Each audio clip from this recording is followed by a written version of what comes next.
Welcome to this special edition of Hannity, the rise of the radical left. We have major update out of Virginia. There are now growing calls for Democratic Governor Ralph Northam to resign immediately over what is a disturbing racist photo of Northam from the 1980s. Joining us now live with more is Trace Gallagher. Trace? And Judge, Virginia Governor Ralph Northam has now confirmed that he was in the controversial picture in his 1984 medical school yearbook showing someone dressed in a KKK robe and a hood and another wearing blackface. Northam didn't state which costume he was wearing, and breaking just moments ago, Northam posted another apology video on Twitter. But he's not talking resignation, he's talking redemption. Watch this. No, I don't have any regrets, but I do find, that how my comments, I did answer that question. I regret that those comments have been mischaracterized. The personal insults toward me, I really find disgusting.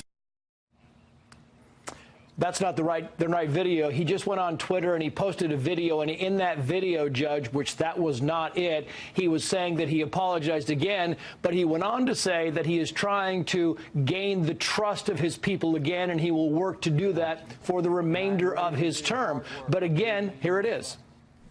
I have spent the past year as your governor fighting for a Virginia that works better for all people. I am committed to continuing that fight through the remainder of my term. You hear that? The remainder of his term, but again, he has not addressed what he was wearing in the controversial picture. Here's what he said earlier, quoting again, "I am deeply sorry for the decision I made to appear as I did in this photo and for the hurt that decision caused then and now. This behavior is not in keeping with who I am today and the values I have fought for throughout my career in the military, in medicine, and in public service. But the condemnation is coming fast and furious. The Virginia Republican Party is calling for Northam to resign, and so are 2020 Democratic presidential candidates Julian Castro and Kamala Harris. Just this week, Northam got more heat from Republicans for supporting failed measure that would have permitted full-term abortions, something that critics called infanticide. And Virginia Democrats might be less resistant to fight any potential resignation of Northam because Virginia's Lieutenant Governor, Justin Fairfax, is an African-American Democrat. Breaking news comes in on this, Judge. We'll break in. All right, Trace, thanks so much. And, of course, we're going to continue to monitor this disturbing story throughout the show.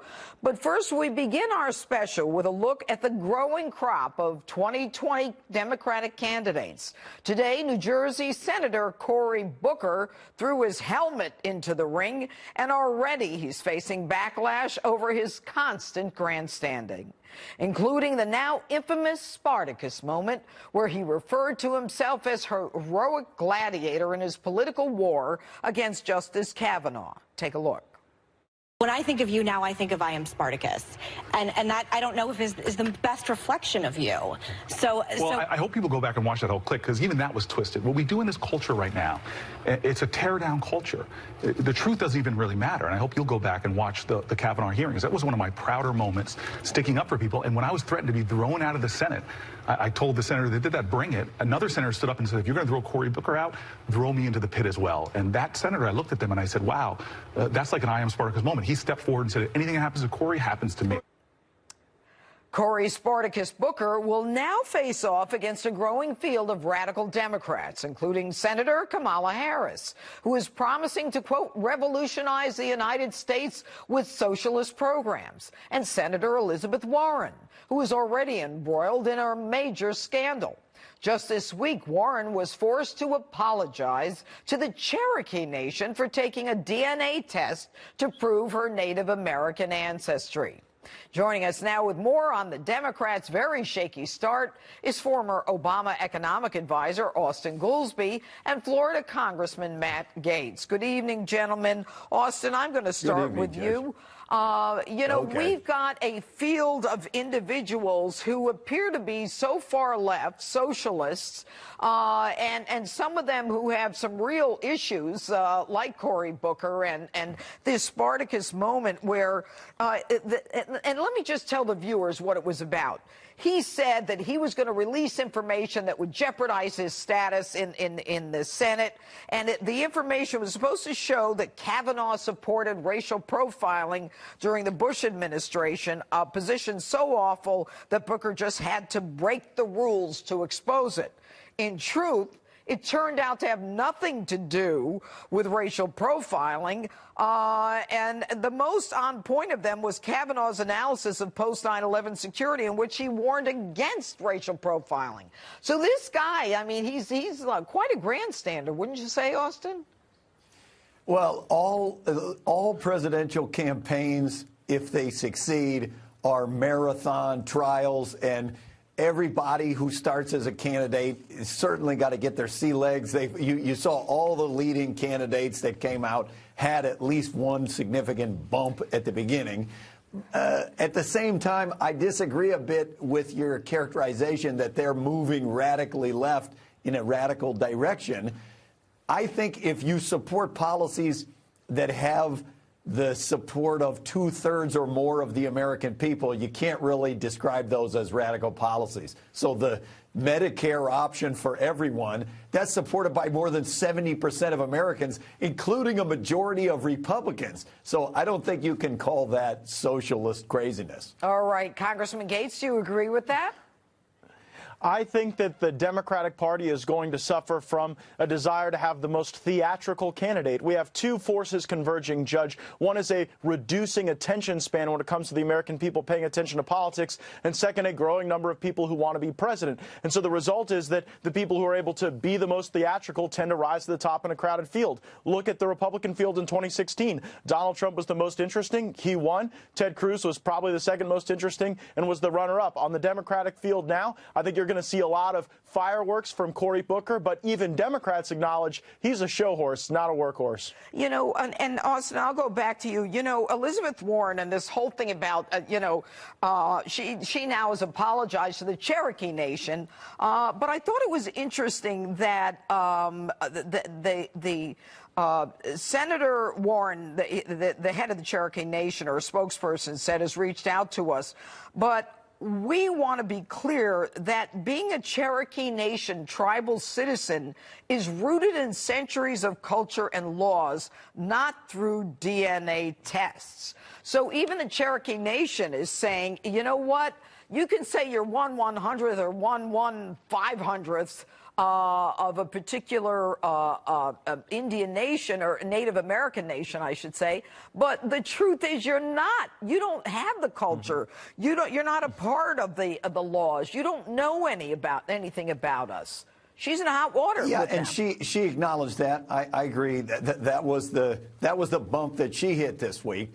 I mean, I think that what motivated her to do that were the kind of racially charged accusations that came from President Trump, and a bunch of Republicans said, oh, yeah, well, if you have any Native American in your blood, why don't you take a DNA test? And then she did. And then, of course, that's not how you determine who is in a tribe. It was just a bad situation for her. I think the congressman's insight, I think, is actually a kind of a deep insight that as you look at presidential primaries, a lot of the attention is attracted to the most theatrical candidate. So I wonder how that is going to play out.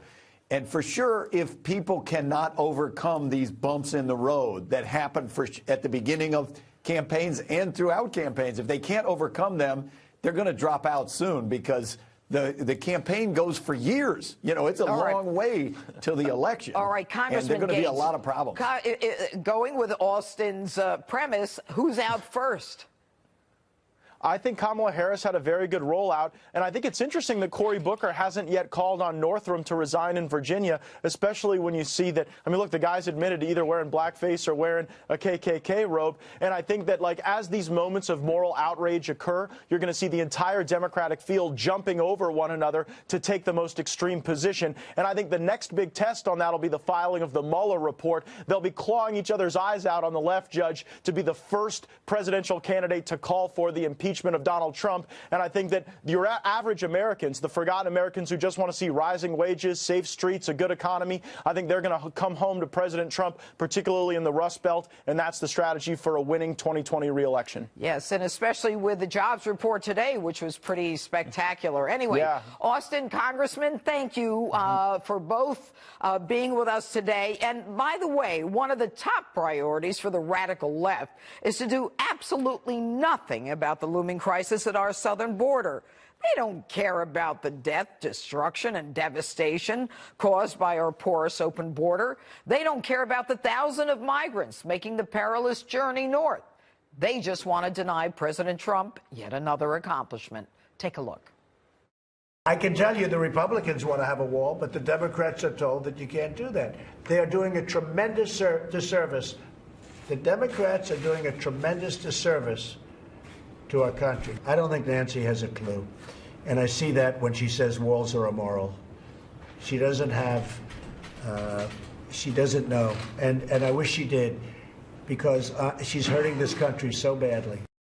Joining us now is Freedom Caucus Chairman Mark Meadows and the author of The Russia Hoax, Fox News legal analyst Greg Jarrett.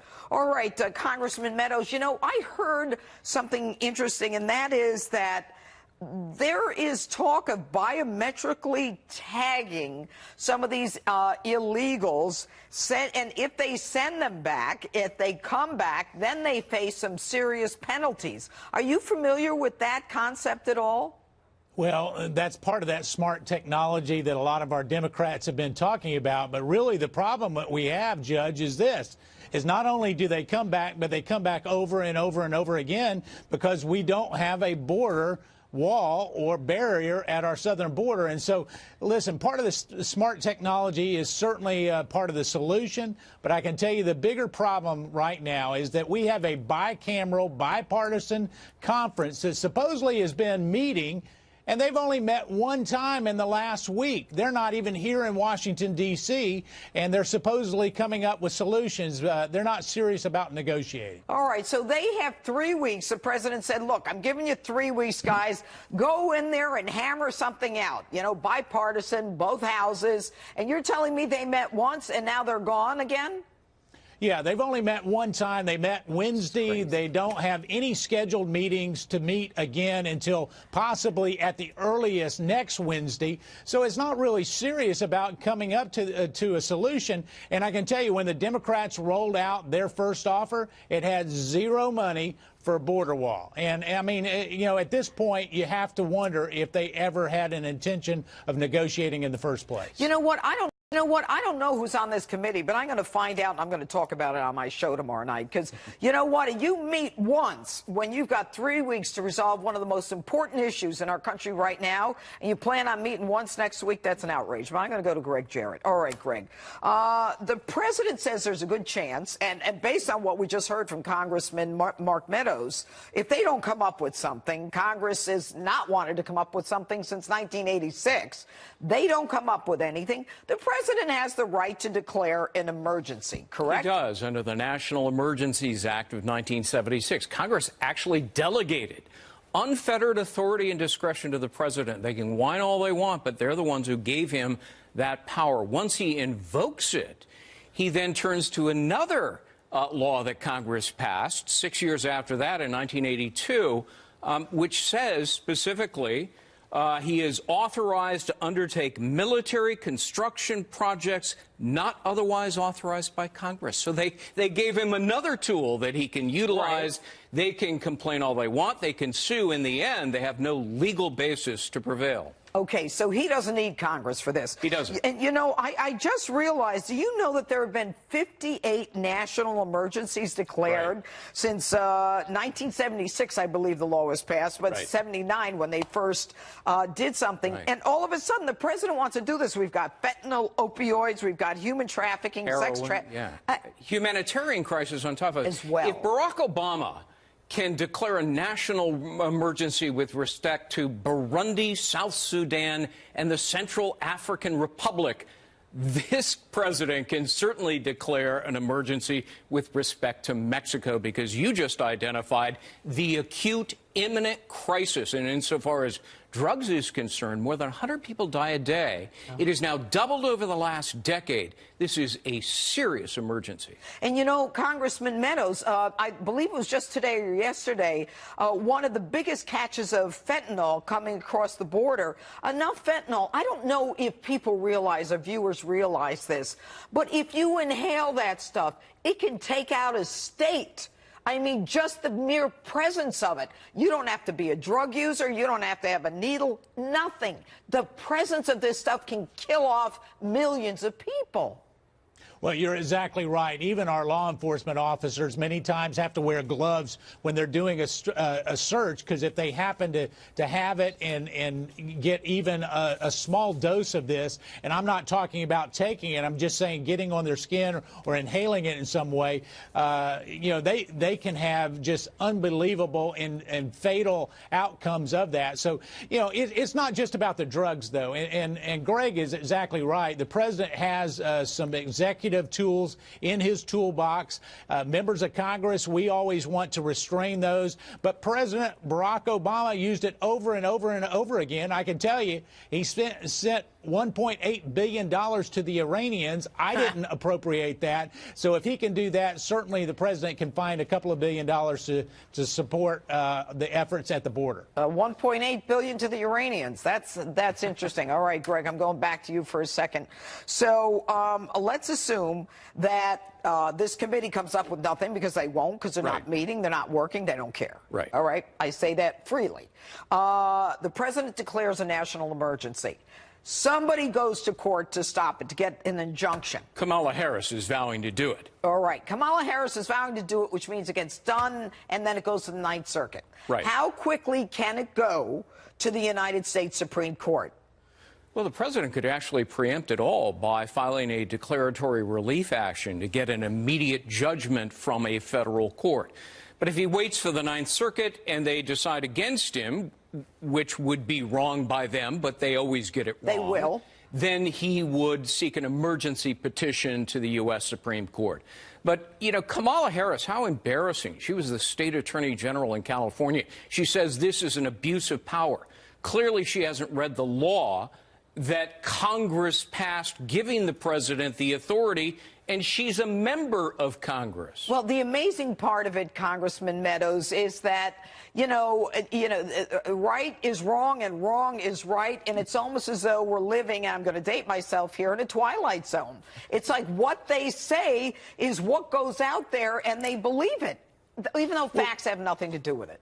Well, you're exactly right. And when they do that, they forget that they voted for border walls before or border fencing. They forget all of that. And, you know, even if Senator Harris thinks she's going to file a lawsuit, there's such a thing as standing. I'm not sure that any member of Congress has standing. It's probably going to be someone else. But Greg's right. There's no doubt they'll file a lawsuit. If they can, they'll file it in the Ninth Circuit. But here's what we have to understand. One party is for securing our borders and keeping our communities safe. Another party, the Democrat Party, is for open borders and saying whoever wants to come in can come in. We've got to make sure we stand up for the rule of law, Judge. It could have been said better. Thank you both for being on this evening. And next up on this special edition of Hannity, the Democrats continue to push their far-left socialist policies. You won't believe what was suggested today. Stay with us. Welcome back to this special edition of Hannity, the rise of the radical left. Now, the new class of freshman Democrat lawmakers are hitting the ground running, but not in a good way. For example, Minnesota Congresswoman Ilhan Omar is in hot water after making a series of controversial remarks. During an interview this week on Yahoo News, she actually floated the idea of taxing the rich 90%. Watch. Talking about taxes, because it has a role with the new Green Deal. Yes. Which does Medicare have for all of those and Medicare things for all. I mean, how do you propose doing that on a very practical level? Because some of these critics are coming from the Democratic Party itself, not only from the Republican Party. So there are a few things that we can do. One of them is that we could increase the taxes that people are paying. who are the extremely wealthy in our community. So 70%, 80%, we've had it as high as 90%. That's not the only controversial remark from Congresswoman Omar. Recently, she compared Israel to Iran and even suggested that Israel is not a democracy. Last night, she attempted to defend her bizarre remarks, writing, quote, "Many of them truly know this, but don't want to accept it in the same way many Americans knew separate yet equal was immoral, but remained silent until a brave few were silent no more. They can attack, spin my words, and vilify me, but they will not succeed in silencing me." And Congresswoman Omar, Alexandria Ocasio-Cortez, and others on the far left are also putting pressure on Nancy Pelosi to oppose any increases in funding to the Department of Homeland Security. Joining me now with reaction, Fox News contributor Rachel Campos-Duffy and SiriusXM Patriot radio host, the Daily Caller's Carrie Pickett. All right, Rachel, I'm going to start with you. You know, what we're hearing is that as they go farther, or I should say further and further left, there seems to be an agenda that is not so much, or I should say not only socialist, but is focused on other countries outside of the United States. Sometimes I wonder if they realize they were elected to represent Americans and not Palestinians and not other people. Am I getting it wrong? No, you're absolutely right. But these two women are the poster girls for the new Democrat Party. I was especially focused on what she said about the taxation, because this is now being repeated by all the presidential candidates. And it's really important for us as Americans to understand the Democrats are socialists. They believe that they can confiscate people's wealth in order to achieve income equality and other goods, things that they think are good for society. The Republican Party wants to expand opportunity. And everywhere that the ideas that they have been tried have not only ended in destructive economic outcomes, they've also ended in terrible political repression. And I think it's important that we really, and I actually think it's a good moment for us, Judge. We're seeing the Democrats for who they are. And we as conservatives need to absolutely speak out. We need to educate our children. I think that's the most important thing we can do as parents and grandparents, because they're getting all this information and all these ideas, not just from these women, but they're being indoctrinated at our schools from the elementary level all the way to the collegiate level. Carrie, what's your take on all of this?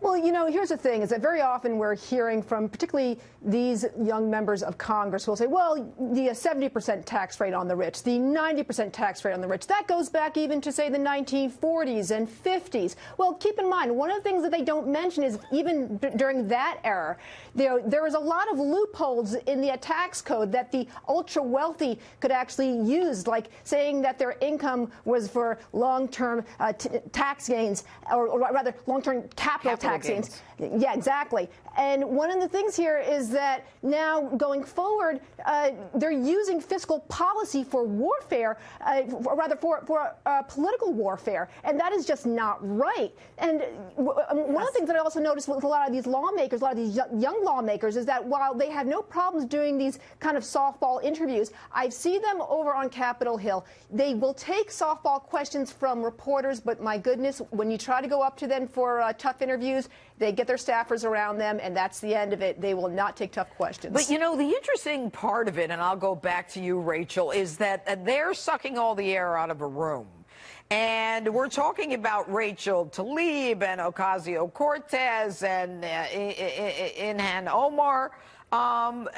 If these presidential candidates, as Carrie just said, are starting to pick up these lines, well, then the whole party is almost an extreme radical left.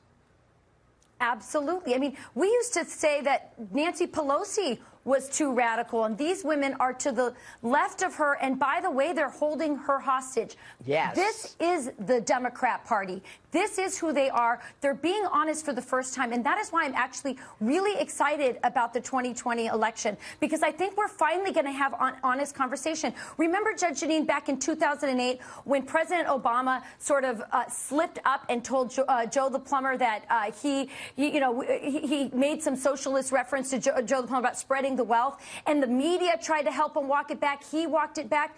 They're not walking this back anymore. They're telling us exactly who they are. And this is great because we can have an honest conversation about socialism versus free enterprise, about capitalism and opportunity versus dependency, which is what they want for us. You know, Carrie, one of the things that's been going on is this back and forth between Congressman Lee Zeldin and Ilhan Omar. And you know, Lee Zeldin is standing up and saying, no, wait a minute, Israel is a democracy. It's the only democracy in the Middle East. And, you know, that Israel is not not a democracy, and I'm sorry about that. But then, you know, what they refuse still to disavow the belief that the divest, boycott, sanction, and all that be implemented. And now you've got Ocasio-Cortez on the Financial Services Committee. I mean, these people are now on powerful committees, getting all the air in the room and starting to direct the Democrat Party. And you know what's really sad, Judge, is that now you also have Lee Zeldin, who wants to put out a disapproval resolution on anti-Semitism. And yet, for some reason, nobody else, as far as Democrats are concerned, want to take it up. And that is very telling. Very telling. What's also telling, Judge, what's also telling is that she is still on her committee of the House Foreign Services Committee. That's right. The Republicans took Representative King off of his committees. Yep. Let's see if the Democrats do the same for her racist comments. Right. And up next, William LaJeunesse is live from the border with the latest on the migrant caravan heading towards the United States. And later, a shocking report on the left's radical abortion agenda. That and more as this special edition of Hannity continues. Welcome back to this special edition of Hannity. Joining me now live with the latest on the multiple migrant caravans steadily making their way to our southern border is Fox News correspondent William LaJeunesse, who is at the U.S.-Mexico border. William? Well, Judge, this is San Ysidro behind me, busiest port in the U.S., 70,000 cars a day. They're waiting to come into San Diego, or at least to the area. As to the latest caravan, that left Mexico City on Wednesday, 2,500 Central Americans. We expect them to hit the California and Texas border probably Tuesday, just in time for the President's State of the Union address. Chances are they will be a topic. Now, the caravans get all the publicity, but really there is a constant flow of Central Americans through Mexico. While Democrats prefer that any new border security money go into technology and ports of entry to stop drug smuggling, like that fentanyl bust in Nogales, the president says that ignores the dangers and surge in human smuggling that happens along the border, not the ports. It's very hard to do human trafficking through ports of entry because you have people standing there looking and they say, hey, what's going on in the back seat? What's going on in the trunk? They check these things. So they come into areas where you don't have the barriers. So this week, the U.S. returned 13 Central American asylum seekers to Mexico under a new program meant to reduce the strain on U.S. detention centers and the problem of catch and release. While the U.S. has immigration lawyers who are saying they're going to challenge this program as inhumane, illegal, and exposing the Central Americans to the dangers of Mexico, we spoke to two who say they'd rather work in Mexico while their asylum case is adjudicated in the U.S. than get locked up here for months. I'm just going to go to work. Where are you going to go right now? I'm going to go to the church, and I'm going to work at a hotel. If they didn't want me to be back, they would have sent me already back to Honduras. Well, these migration protection protocols are not about protecting anyone. They're actually a plan to return people seeking asylum to Mexico in violation of U.S. asylum laws passed by our Congress. So right now, the Remain in Mexico program only applies to immigrants in San Ysidro, this port of entry, and only single men. But U.S. officials said today they want to expand that to other cities along the border and to families as well. But that is something Mexico yet has not agreed to. Judge? All right, William, thank you so much. As President Trump continues his efforts to get funding for a border wall between the United States and Mexico, it is becoming more evident why the wall is necessary. Violence is spiraling out of control in the Mexican border city of Tijuana, causing the Mexican president to deploy federal troops to combat the city's increasing violence. Joining us now is former ICE Director Tom Homan and the author of Slave Stealers, True Accounts of Slave Rescues Then and Now, former DHS Special Agent Tim Ballard. Tom, I want to start with you. This whole idea of, holding people in Mexico, and one of the gentlemen on the video said if they didn't want me to be back, they would have sent me to Honduras. That's kind of an arrogant attempt or an arrogant interpretation of what's going on at the border, is it not? Yeah, look, the president's trying to do the right thing. If they want to come to this country and they do it legal way, they can wait in Mexico for the hearing. President Trump tried to address this when he said if you enter the country illegally, we're not going to let you claim asylum. And, of course, ACLU sued him, and some judge in the Ninth Circuit agreed. And let me tell you what the ACLU did. They put these aliens back in danger because if they were required to go to port of entry where they're surrounded by special agents, the women aren't going to be raped, children won't be molested, we're not bankrolling criminal cartels. When you said it's okay to enter illegally and claim asylum, these people left the port of entry. Now, as you see from the videos last few days, they're entering the country illegally, which bankrolls criminal organizations, the same organizations that have killed Border Patrol agents. They bankroll the cartels who control that northern section of the border, and they put these people in harm's way. 31% of every woman that comes up to Central America to the Mexican border that enters this country illegally, 1 in 3 is sexually assaulted. That's not a DHS number. That's a Doctors Without Borders number. So what these people did in trying to beat Trump and take Trump on and resist Trump is put these people back in danger. The amazing part of it, Tim, and I'll go to you. Tim, of course, you spent 12 years working undercover in the Department of Homeland Security, and you were very involved in human trafficking, which, of course, is the fastest growing crime in the world right now.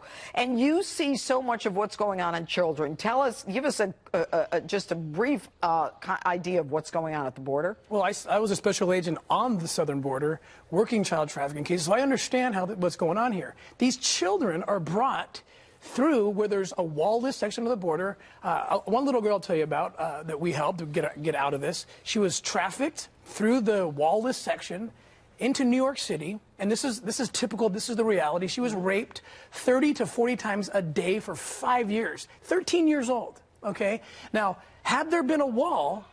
The wall is a law enforcement operation. Had there been a wall, the traffickers would have been forced to take her through a port of entry, like Tom said, he's absolutely correct, where we have alert agents, high technologies, her chances of rescue grow exponentially. But these traffickers need these kids up here because the highest consuming nation of child pornography and child sex is the United States. Is the United States. So they want to get these kids here. We need to do better for them. But doesn't it surprise you, and I know you were undercover and you're not about politics, but doesn't it stun you that the left, which is supposed to be so sensitive, absolutely denies these facts that you have actually seen at the border? Well, I just have to assume that they haven't been on the border and that, I haven't seen them there working. I was 10 years on that border going undercover, and I didn't see any of them there.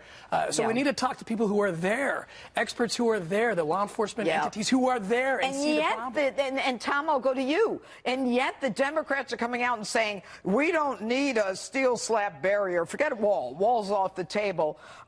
We don't need it. We're going to listen to the experts. Well, the experts are the ones who want the wall. Well, two things. First of all, if I can follow up on the last comment, the problem with Nancy Pelosi and Chuck Schumer is they hate this president more than they take the responsibility to protect people, protect this country, and protect our sovereignty. As far as the wall, I'll say it for the 1,000th time. Nancy and Chuck, look at the data. Every place they have built a border barrier, every place, 100% of the time, it had a direct impact on decreasing illegal immigration. Let's just use San Diego Caravan for one example. When they surge the border and they come running to the border, two things stopped them: the existing barrier and the men and women in green. That's what stopped them. And that's what President Trump's asking for. Nancy and Chuck haven't been to the border one time to talk to Border Patrol agents about why they need a wall. Okay. Not once. All right, and Tim, last question. How many children do you know are being trafficked from Mexico across the U.S. border a year? According to the Trafficking in Persons report, about 10,000 children every year forced into the U.S., into the commercial sex trade. With adults, that number is closer to 20,000. So this is massive. This is massive. Well, I know about this from my DA days. I absolutely agree with it. I'm stunned the Democrats are like, no, that's not true. Anyway, Tom and Tim, thank you so much. And let's go back to Trace Gallagher for more on the controversy over Democrat Virginia Governor Ralph Northam. Trace? And, Judge, clearly the pressure on Virginia Democratic Governor Ralph Northam is ratcheting up, and he already issued an apology a few hours ago for taking part in a picture in his 1984 medical school yearbook showing someone dressed in blackface and someone in a KKK hood and robe. So when Northam posted a video on Twitter moments ago, there was speculation it might involve resignation. Instead, Northam was fighting for redemption. Watch it. I accept responsibility for my past actions, and I am ready to do the hard work of regaining your trust. I have spent the past year as your governor fighting for a Virginia that works better for all people. I am committed to continuing that fight through the remainder of my term. So 2 public statements in a few hours, and Northam still hasn't answered the primary question: was he wearing blackface or a robe and hood? The point, of course, might be moot because the condemnation is coming fast and furious. The Virginia Republican Party is calling for Northam to resign, and so are 2020 Democratic presidential candidates Julian Castro and Kamala Harris. We should note the Virginia Lieutenant Governor is Justin Fairfax, an African-American Democrat. Judge. All right, Trace, thank you. And coming up, the radical left is once again pushing barbaric late-term abortion laws. We'll expose their extreme policies next. Stay with us.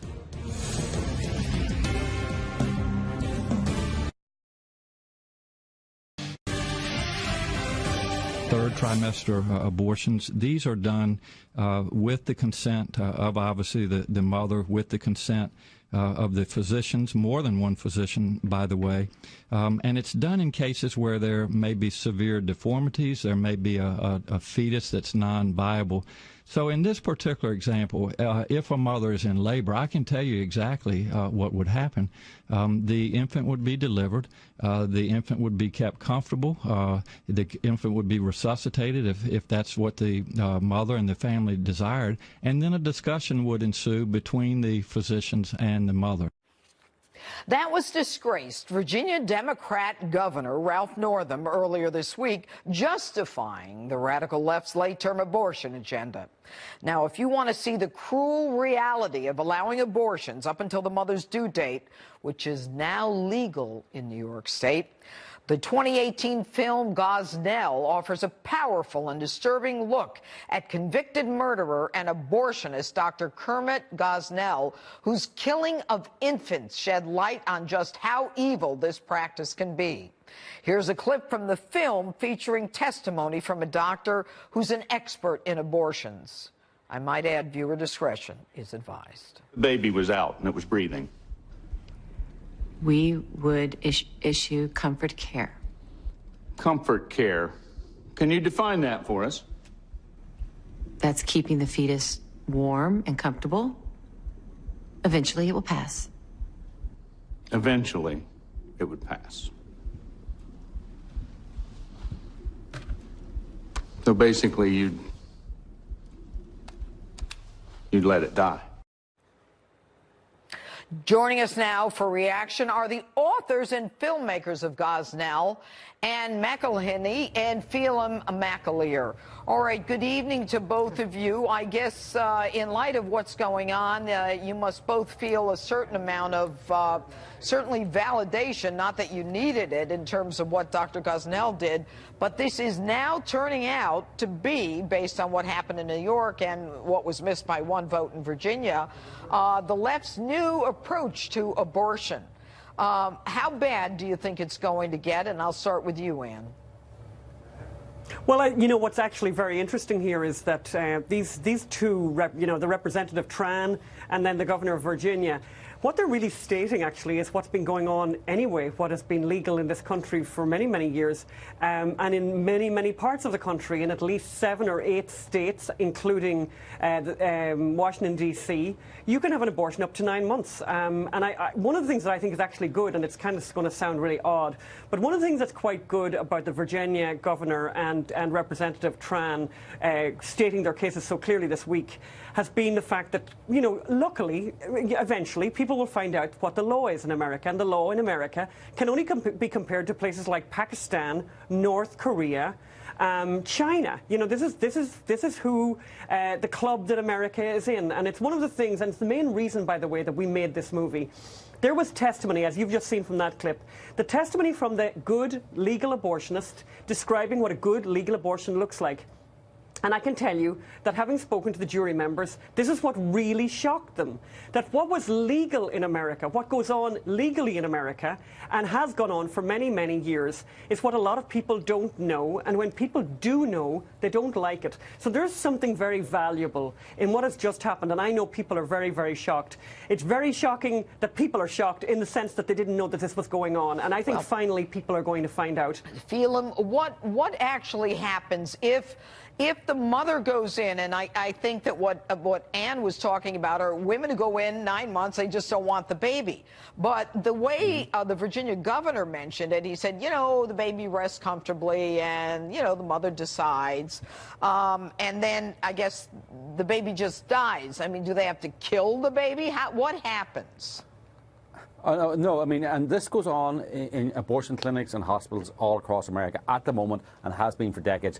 It's called comfort care. Did you hear the governor say the baby is comforted? Comfortable, It's an actual phrase for it, comfort care. That is from the transcript of the trial. The doctor says we give it comfort care. We put it aside. Eventually it will pass. So Gosnell is serving life sentences for actively killing babies. But in America today, you can put a 9-month-old baby or an 8 or 9-month-old baby aside, and it will die of dehydration. And that is legal. All right. What a country. Okay, so the baby dies of dehydration. What happens to the baby's bodies? They're disposed of as hazardous waste. Well, do they keep any of the body parts? Remember, there was a lot of discussion, and there were undercover videos that they were selling body parts. Is there another agenda after this? Ann? Yeah, I mean, well, absolutely. And I mean, I think we know, for example, in the case of Gosnell and the movie that you referenced and the book that we've written about Gosnell, you know, we don't know what exactly happened to the body parts, because we know that a lot of the bodies went missing. And that's one of the things that the detectives uncovered when they did this massive investigation into this guy, who, by the way, you know, the Department of Health in Harrisburg didn't bother inspecting his clinic for 17 years. In the meantime, he's disposing of bodies, taking bodies away, taking bodies out of the clinic. Who knows to where? But that's a very good question that you asked, Judge. I want to thank you both for being on. We're running out of time. Ann and Phelan, thanks so much. Coming up next on this special edition of Hannity, we have a big announcement. Stay tuned.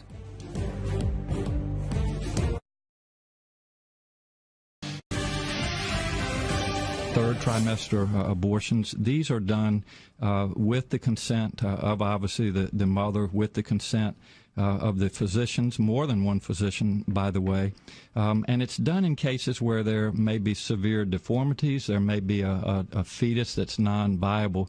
So in this particular example, if a mother is in labor, I can tell you exactly what would happen. The infant would be delivered. The infant would be kept comfortable. The infant would be resuscitated if that's what the mother and the family desired. And then a discussion would ensue between the physicians and the mother. That was disgraced Virginia Democrat Governor Ralph Northam earlier this week, justifying the radical left's late-term abortion agenda.